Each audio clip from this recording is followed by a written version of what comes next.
ವೀಕ್ಷಕರೇ, welcome to our channel. ಇವತ್ತು chicken curry ಯಾವ ರೀತಿಯಾಗಿ ಮಾಡೋದನ್ನ ನಾವು ನೋಡೋಣ. ಮೊದಲನೇದಾಗಿ ಒಂದು 4 ಸ್ಪೂನ್ ಕುಕ್ಕರ್ ತಗೋಬೇಕು. ಒಂದು 4 ಸ್ಪೂನ್ ಎಣ್ಣೆ ಹಾಕೋಬೇಕು. ಒಂದು 2 ಈರುಳ್ಳಿ ಈ ರೀತಿ ಸಣ್ಣ ಕಟ್ ಮಾಡ್ಕೊಂಡು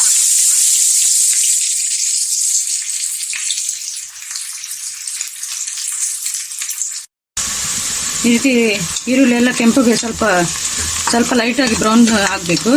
ಇದರಲ್ಲಿ 1 ಸ್ಪೂನ್ ಶುಂಠಿ ಬೆಳ್ಳುಳ್ಳಿ ಪೇಸ್ಟ್ ಹಾಕೊಳ್ಳೋದ.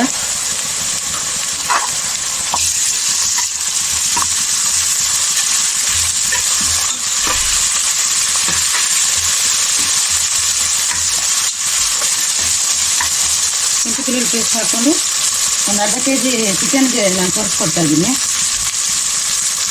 ಈ ರೀತಿ ಚಿಕನ್ ಚೆನ್ನಾಗಿ ತೊಳ್ಕೊಂಡು ಏನಾರು ಹಾಕೊಂಡು ಮಾಡ್ಕೋಬೇಕು.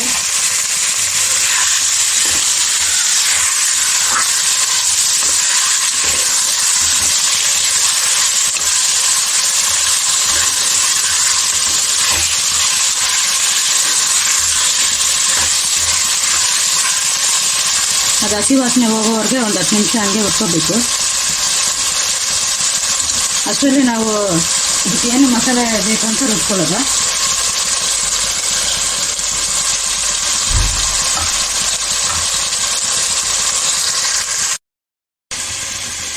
ಒಂದು 6 ಮೆಣಸಿನ್ಕಾಯಿ ತಗೋಬೇಕು. ಒಂದು ಇಡಿಯಷ್ಟು ಪುದೀನ ತಗೋಬೇಕು.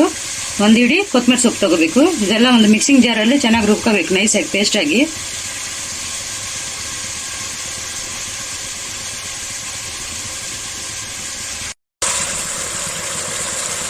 ಫ್ರೆಂಡ್ಸ್, ಈ ರೀತಿ ಒಂದು 10 ನಿಮಿಷ ನಾವು ಇದನ್ನು ಹುರ್ಕೊಂಡಿದ್ದೀವಿ.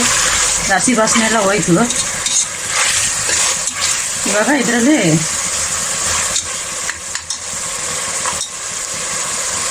ಇದು ರುಬ್ಕೊಂಡಿರೋ ಮಸಾಲೆ ಹಾಕೋಬೇಕು. ಮತ್ತು 1.5 ಸ್ಪೂನು ಖಾರದ ಪುಡಿ, 1 ಸ್ಪೂನು ಧನಿಯಾದ ಪುಡಿ, ಅರ್ಧ ಸ್ಪೂನು ಅರಿಶಿನ ಪುಡಿ, ರುಚಿಗೆ ತಕ್ಕಷ್ಟು ಉಪ್ಪು, ಮತ್ತು ಇದು ಒಂದು ಕಪ್ಪು ತುಂಬ ಕರ್ಡ್ ಹಾಕೋಬೇಕು. ಮೊಸರು, ಗಟ್ಟಿ ಮೊಸರು.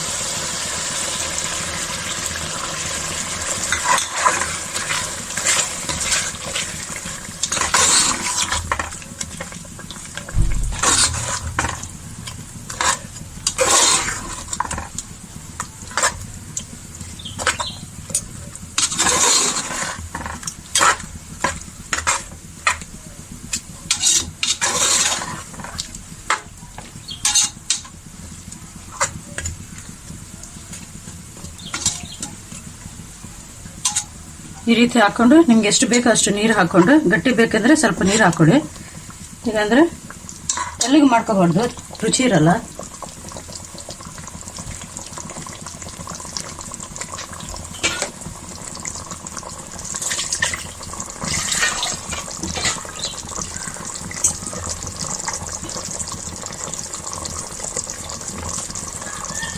ಒಂದು ಕಪ್ಪು ನೀರು ಹಾಕ್ತಾ ಇದ್ದೀನಿ.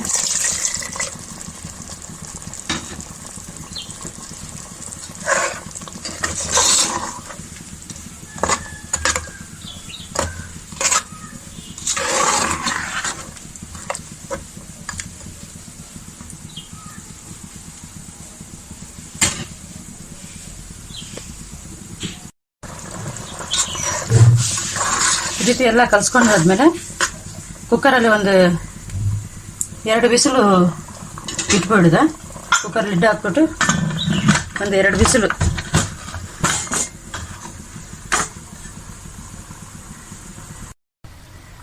ಈ ರೀತಿ ಗ್ರೇವಿ ಎಲ್ಲ ಹಿಂಗಾಗಿದೆ. ಒಂದು 2 ಬಿಸಿಲು ಬಿಟ್ಟರೆ ಸಾಕು. ಪೀಸ್ ಕೂಡ ಬೆಂದಿದೆ. ಕುಕ್ಕರಲ್ಲಿ ಇಟ್ಟರೆ ಬೇಗ ಆಯ್ತದೆ, ಪಾತ್ರೆಯಲ್ಲಿ ಸ್ವಲ್ಪ ಲೇಟ್ ಆಗುತ್ತೆ. ಅದಕ್ಕೆ ನಾನು ಕುಕ್ಕರಲ್ಲಿ ಇಟ್ಟಿದ್ದೀನಿ. ಇದಕ್ಕೆ ಅರ್ಧ ಸ್ಪೂನ್ ಅಷ್ಟು ಗರಂ ಮಸಾಲ ಮತ್ತು ಸ್ವಲ್ಪ ಕೊತ್ತಂಬರಿ ಸೊಪ್ಪು ಗಾರ್ನಿಷ್ಗೆ.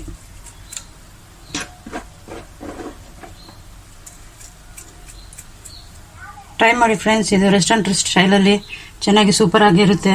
ಚಪಾತಿ, ದೋಸೆ, ಗೀ ರೈಸು, ಬಿರಿಯಾನಿಗೆಲ್ಲ ಚೆನ್ನಾಗಿರುತ್ತೆ.